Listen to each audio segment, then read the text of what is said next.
Welcome to class this week, everybody. This is our second lecture in the course. We're going to be doing two chapters this week, with the first one being Chapter 3, Assessing Children's Health.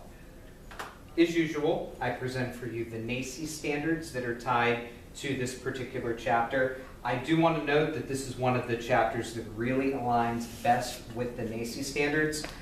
You'll see a lot of similarities with this throughout the rest of the course, but this is a fairly important chapter, and I think this is stuff that can benefit you not only as an early childhood provider, but as a classroom teacher as well. So you have the responsibility as a teacher to assess a child's health. Basically, your main reason, and we spoke about this during the first lecture, was that children could, it's possible they don't have adequate health care from their home provider, or the parents just might not utilize the health care they have. Even if a child does have health care, there's no definite statement that says that that child is actually going to go and get something done with the health care. There's also a big absence and lack of certified personnel to handle health issues, and I'm going to talk about that a little bit later on in this lecture. This class is here to try to provide you with a basis for some of the more common health occurrences that you could face in your positions, either at an early learning center or as part of a school district.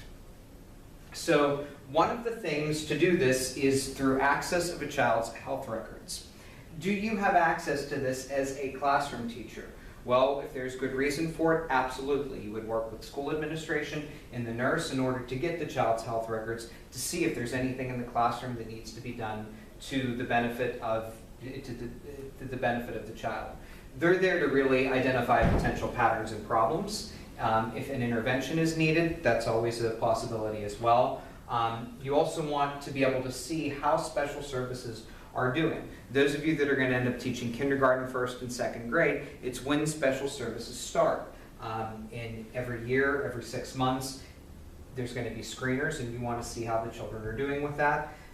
You'll coordinate services between the district and other personnel. You'll make referrals, and you'll follow a child's progress throughout. So what's in a child's health record? Those of you that have kids at home, you obviously know that all of this stuff exists, but if you don't, let's go through these one at a time. The first thing will be the child's family health history. Normally, this is required in order for the child to be admitted into a public school system to begin with. The most recent medical assessment, most of the time, it's required they turn this in before the start of the school year. Immunization records. Obviously, we know all the controversy that's going on throughout the United States with immunization now, but you have to have proof of immunization in most public school districts. Emergency contact information is important because not only are we looking at emergency contact for the parents, but normally another family member or another person linked and related to the school as well. If there have been dental examinations, they're present there. Attendance data, school-related injuries, if there's any family conferences concerning the child's health. And I want to note on this one, you'll find this more when it's a child that could be identified for special services. Any screening results, and if the child gets medication administered while the child is at school.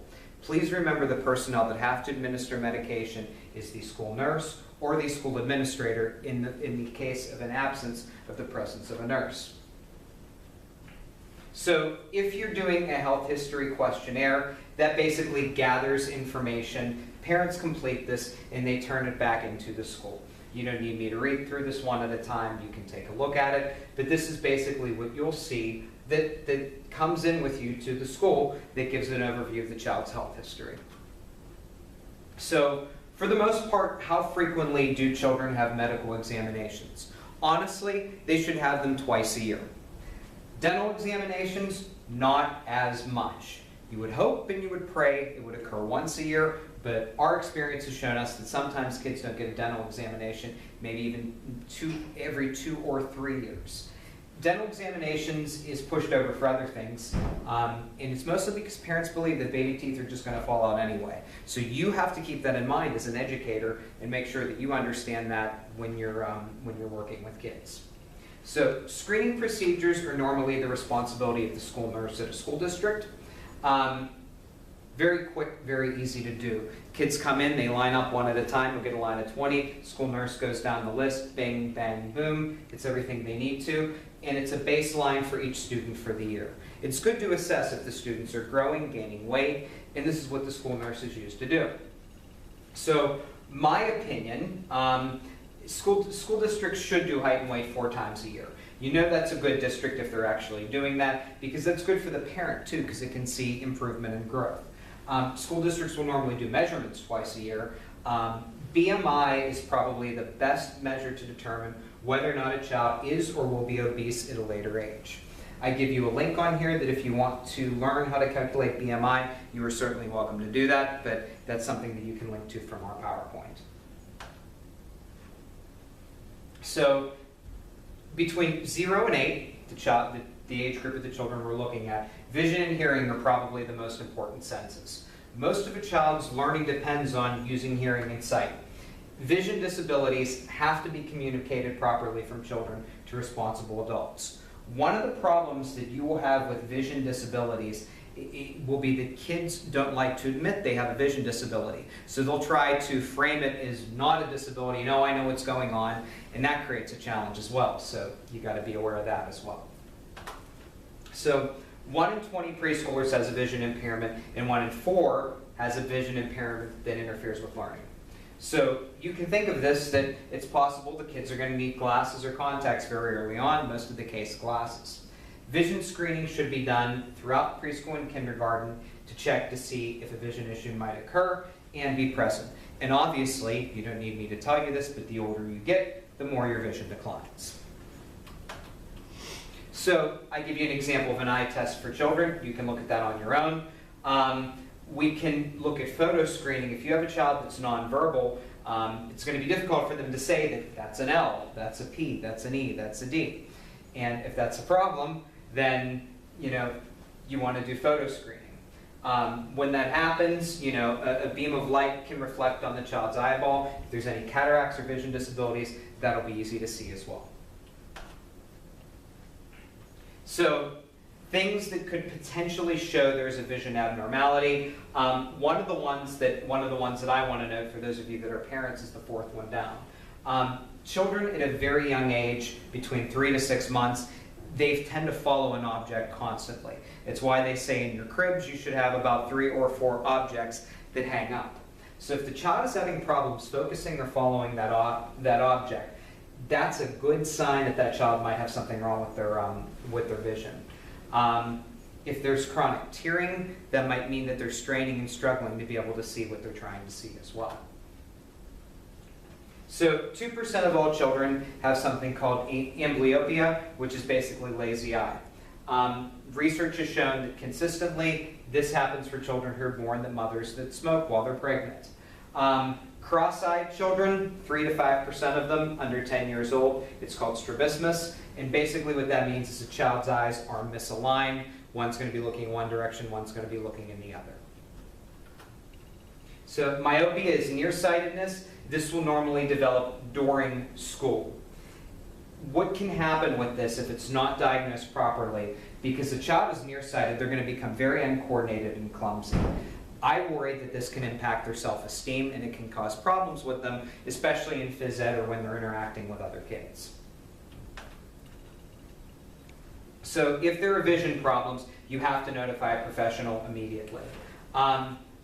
All screeners, vision is referred to, it's over-referred the most. Most of the time, kids aren't good at vision screeners and they're not giving honest answers. So they're going to go get it done and then you find out, well, their vision's fine. But there's nothing wrong with over-referring it. Remember, the school nurse can only do so much. You need a professional that's able to do it.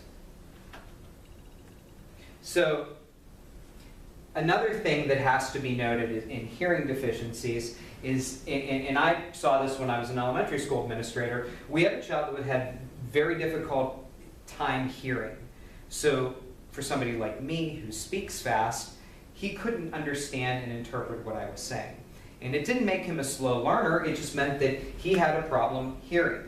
It requires constant screening. Diagnosing hearing deficiencies is something that you're going to have to do on a regular basis and make sure it works. So it's different than vision. Most kids, once they pass the first time, they're not screened again. If a child might have a problem, then they'll screen them again, but school districts normally only do hearing screening once.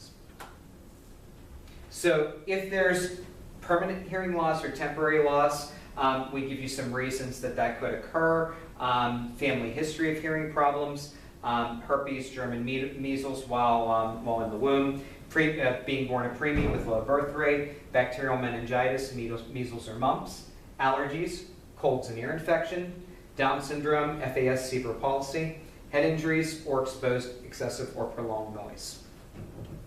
So how do you treat an ear infection? Well, most of the time you treat it with ear drops or antibiotic therapy. If it's ineffective, then you do the cochlear implant or the surgery.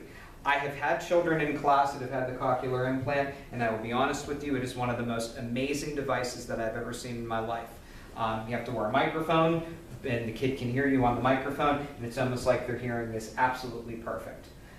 One of the things that has to be done, though, is if you have children that are in that environment, you have a responsibility to reduce background noise so that you can give them focused instruction. So one of the things that I always say, and if I was teaching a reading class, I would say this too, the first 8 years of a child's life, the word improvement is so freaking rapid. You can't imagine it until you're around these kids. What a kid knows between the age of 3 and 4 is going to change even more from 4 to 5, 5 to 6. It's important that a child hears different types of speech. When they do, they're going to hear from different people. They're going to pick up their dialect, pick up their tone, and pick up words they might normally hear. Now, that can obviously be a bad thing if they're picking up words they shouldn't hear, but keep in mind, that's how kids learn. They imitate speech. So you want to evaluate what they say and make sure that they're saying it in a proper form. So if a child has speech problems that aren't regular, you should definitely refer them to a speech therapist. What I want to note is that speech and language pathologists are normally subcontracted out by school districts. I say that because, in all honesty, they make more than the building principal does, and in some districts, they make more than the superintendent does. So the district isn't going to hire a speech and language pathologist because they don't want to pay them more than the principal or the superintendent. That's just the economics of it. So normally what will happen is they'll hire one for 2 days a month to come in, and you hope the child's in school, and that's when the screening occurs.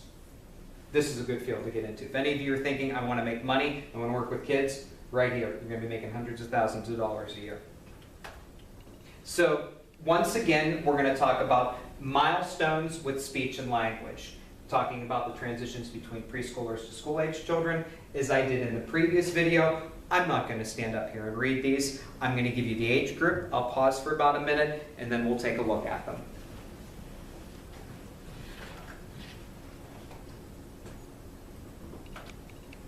Infants,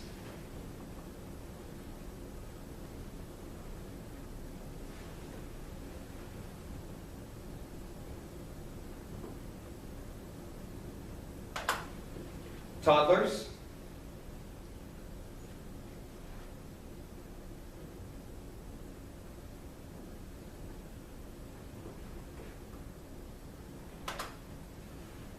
(24 to 36 months),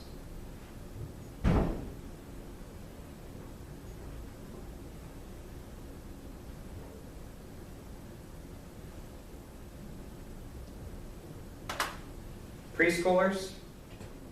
This is the best age group. When we're talking about language, there's nothing like preschool.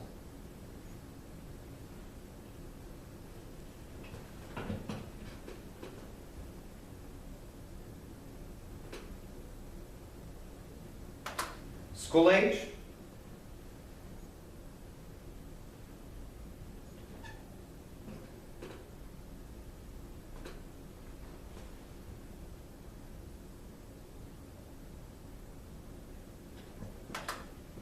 (9 to 12). I do want to say something for 9 to 12. If a child is struggling with speech around 9 to 12, then that's something that you really need to look at and make sure that you're screening and doing whatever you can as best as possible. So, what are disorders that can indicate speech difficulties in children? If there's no speech by age 2, they stutter, they have a very fast or slow rate of speech. By age 3, it's difficult to understand. If they ignore others, it doesn't necessarily mean they're ignoring others. It just might mean they can't communicate or can't hear. So Nutritional assessment, I just mentioned this. We're going to, obviously, this is the entire second half of the class. Note that rising costs and economic struggles have forced parents to sacrifice nutrition in favor of whatever is available. So children eat whatever they can. And when a child enters a school system after they haven't been eating healthy, this can be a big problem because they've been conditioned not to. So malnutrition is extremely common. You might see it in an early childhood environment. Most parents in the United States are not well educated on nutrients that children need to be healthy, and that can be a problem that's alleviated once they enter a school system. So I give you some signs of malnutrition. I realize my pictures look very ugly there. I apologize for that, but they are good pictures to actually show what this would look like.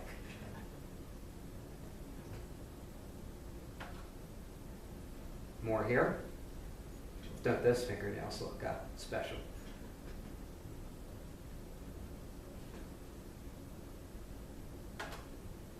And so, like I said, this is more second half of the course. We're going to cover this then.